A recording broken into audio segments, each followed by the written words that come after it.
Well, there's a big storm on the West Coast, which means if you're in the rest of the country, you'll be getting it in 2 days. In fact, our major highway, I-5, was closed.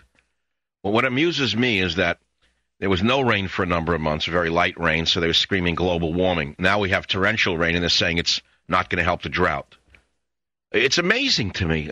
They've even lost concept of weather. Well, weather is unpredictable. It's called nature.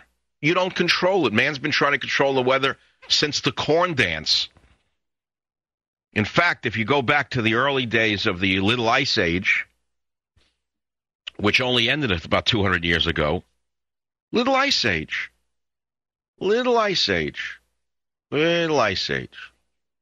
The glaciers were coming down from the north at such a rate that the village priests in northern Europe walked on the glaciers with a cross and a Bible and asked God to stop Satan from bringing the ice down upon Europe because it was killing the crops.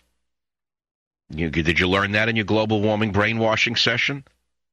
And by the way, explain this to me, all you global warming geniuses. We had, if I remember correctly, 6 or 7 ice ages that are known in the history of Earth's evolution. How come these ice ages disappeared before man invented the infernal combustion engine? What caused the ice to retreat? In other words, if man wasn't here polluting the earth and with carbon dioxide, why did the ice retreat?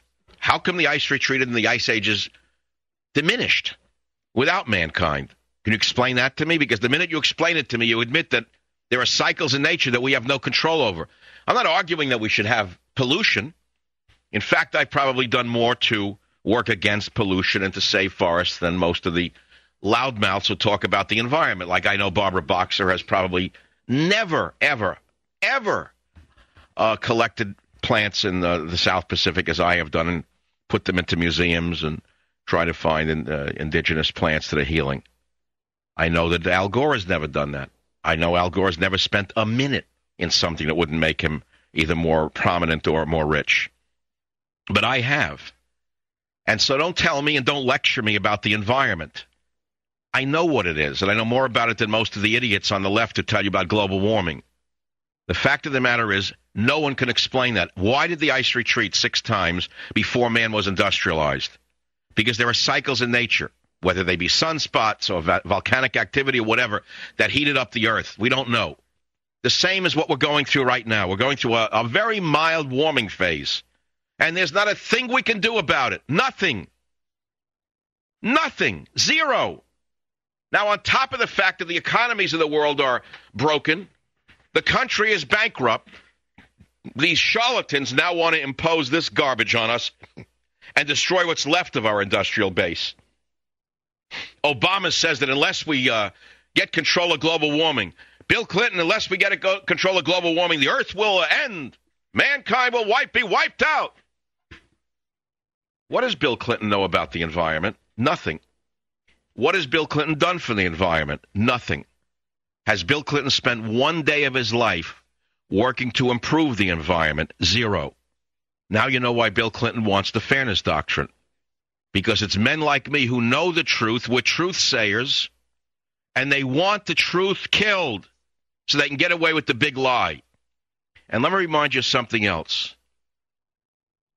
It was said that if you tell a big lie often enough, it will become the truth. Who said it? The minister of propaganda for Adolf Hitler. If you tell a big lie often enough, it will become the truth. The far-left radical Marxists have told the big lie that man is destroying the environment with pollution, and that's causing global warming. Carbon dioxide causing global warming. I can guarantee you if I could take any one of these politicians and get them on this show and put them on the docket of the savage nation and make them answer to you, the people. And I said to them, sir, can you explain to me what carbon dioxide is? Can you explain to me where carbon dioxide comes from? Can you explain to me why you say carbon dioxide is dangerous? Are you aware that plants require carbon dioxide to grow, and that without carbon dioxide, plants would die? And in fact, more carbon dioxide will actually increase plant life on Earth, which will help mankind and the animals?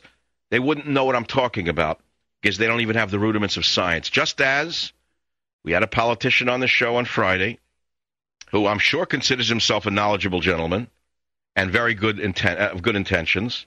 He didn't even know what the fairness doctrine was. So don't tell me they know what global warming is. They don't know anything about it. They don't even have the rudiments of science.